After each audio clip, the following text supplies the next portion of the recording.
Hello students, Assalamu alaikum and welcome to the online class of the day. I hope you have a wonderful day. In this class, I will discuss about verb. Verb is a very important topic in English grammar. You know student, every sentence must have at least one verb. Verb ছাড়া actually কোনো sentence imagine করা যায় না. So first of all, আমরা জানবো what is verb. Verb কি? First of all, আমরা জানবো what is verb. ভার্ব অর্থ কাজ বা ক্রিয়া। ভার্ব কি? Verbs are words that express actions and state. Verb বলতে আমরা বুঝি কোনো অ্যাকশন বা কাজ কিংবা স্টেট বা অবস্থাকে, অর্থাৎ যেসব ওয়ার্ড সেন্টেন্সে কোনো অ্যাকশন বা স্টেট প্রকাশ করে তাকে ভার্ব বলে। এখন আমরা জানবো অ্যাকশন and state কি। Action verbs express physical activity or doing something. Action verb বলতে বোঝায় কোনো কিছু করা, যেমন for example run, stand, sit, play etcetera action ভার্বের উদাহরণ। দেখো the boy dance in the field, এখানে দ্য বয় এখানে ভার্বের সাথে এস হয়েছে কারণ the boy third person singular number.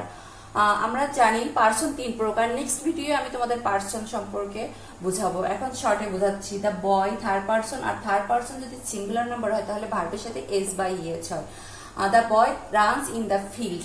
They play football. They third person but plural number. Plural number হলে ভার্বের সাথে s বা es হয় না। They play football. এখানে রান এবং প্লে both words অ্যাকশন ভার্বের উদাহরণ। এখন দেখো state verbs. State verb express situation আর কন্ডিশন, অবস্থা বোঝায়। যেমন for example be, have, think, like etcetera. Sadia likes ice cream, I am a teacher. এখানে লাইক এবং এম দ্বারা কোনো অ্যাকশন ভার্ব বোঝাচ্ছে না, এটা হচ্ছে অবস্থা বোঝাচ্ছে সেন্টেন্সে। দ্যাটস ওয়াই এটা state verb. Here students see চার টাইপস অফ ভার্বস। ভার্বসের প্রকারভেদে চার্টে ভার্বের সম্পূর্ণ প্রকারভেদগুলো দেওয়া আছে। দেখো verb mainly two types, finite verb, non finite verb.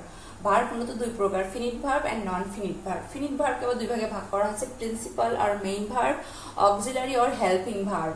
Principal verb আবার তিন প্রকারের, ট্রানজিটিভ, লিঙ্কিং, ইনট্রানজিটিভ। নন ফিনিট ভার্বকে আবার তিন ভাগে ভাগ করা আছে, ইনফিনিটিভ, পার্টিসিপল, জারান্ড। বাট আজকের ক্লাসে আমি শুধুমাত্র প্রিন্সিপাল ভার্ব এবং অক্সিলারি ভার্ব নিয়ে আলোচনা করব, বিকজ সবগুলো ভার্ব নিয়ে একদিনে আলোচনা করা ইম্পসিবল, বিকজ এটা অনেক আলোচনার বিষয়।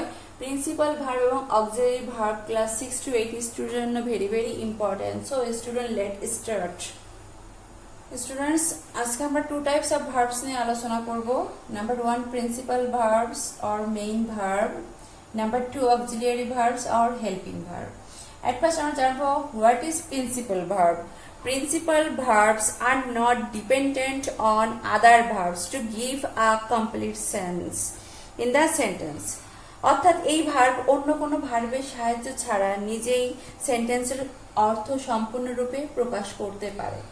ফর এক্সাম্পল দেখো দে প্লে ফুটবল, এখানে শুধুমাত্র একটি ভার্বই আছে প্লে, এটা অন্য কোনো ভার্বের সাহায্য ছাড়া একাই সেন্টেন্সের ফুল অর্থ প্রকাশ করে। সাদিয়া সিংস আ সং, এখানে একটি মাত্র ভার্ব সিং।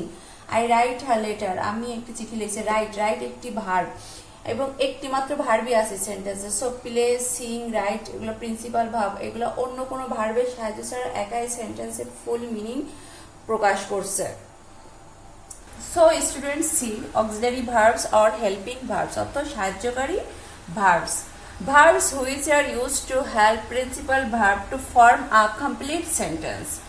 Actually এই ভার্বের নিজস্ব কোনো অর্থ নেই, কিন্তু টেন্স বা ভয়েস প্রভৃতি গঠনে এই অন্য কোনো ভার্বকে সাহায্য করে থাকে, অর্থাৎ প্রিন্সিপাল ভার্বকে সাহায্য করে থাকে। যেমন for example he is writing a letter, এখানে দেখো ইজ রাইট ভার্বকে প্রেজেন্ট কন্টিনিউয়াস টেন্সে রূপান্তরিত হওয়ার জন্য হেল্প করছে, এবং they will play football, will ভার্বটি উইল অক্সিলারি ভার্বটি প্লে ভার্বকে ফিউচার ইনডিফিনিট টেন্সে রূপান্তর হওয়ার জন্য হেল্প করছে। সো ইজ এবং উইল এখানে অক্সিলারি ভার্বের উদাহরণ। অক্সিলারি ভার্বকে বা দুই ভাবে ভাগ করা হয়েছে, প্রাইমারি অক্সিলারি ভার্বস আর মডাল অক্সিলারি ভার্বস। দেখো প্রাইমারি অক্সিলারি ভার্বস গুলো আগে আমাদের মুখস্থ করতে হবে। টু বি প্রাইমারি অক্সিলারি ভার্বগুলো দেখো, to be, to have, to do. To বির মধ্যে আছে কি am, is, are, was, were, been, being. To have এর মধ্যে আছে হ্যাভ, হ্যাজ, হ্যাড। টু ডুর মধ্যে আছে ডু, ডাজ, ডিড।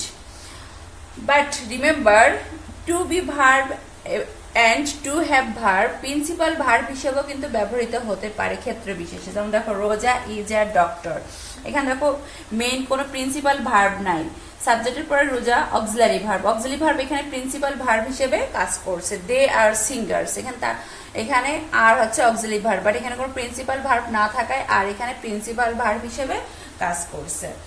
এখন আমরা জানবো মডাল অক্সিলারি ভার্ব কি। Now see modal auxiliaries verb. This verb show possibility অর্থ সম্ভাবনা, ability অর্থ ক্ষমতা, willingness অর্থ ইচ্ছা, permission অর্থ অনুমতি, wish অর্থ আকাঙ্ক্ষা বা ইচ্ছা এটসেট্রা প্রকাশ করে। যেমন can, could, may, might, will, would, shall, should, must, need, ought to, dare, used to modal auxiliaries verb. For example, it may rain today. may আজ বৃষ্টি হতে পারে, may দ্বারা possibility বোঝাচ্ছে। You can come in, তুমি আসতে পারো। Can এটা পারমিশন বোঝাচ্ছে। মে ইউ লিভ লং, তুমি দীর্ঘজীবী হও, এখানে উইশ আকাঙ্ক্ষা বোঝাচ্ছে। All understand the topics. Now এখানে আমি কিছু এক্সারসাইজ দিছি তোমাদের, তোমরা বাসায় এগুলো প্র্যাকটিস করবে। এখানে দেখো identify the main verbs and auxiliary verb, যেমন হি ওয়াজ ড্যান্সিং।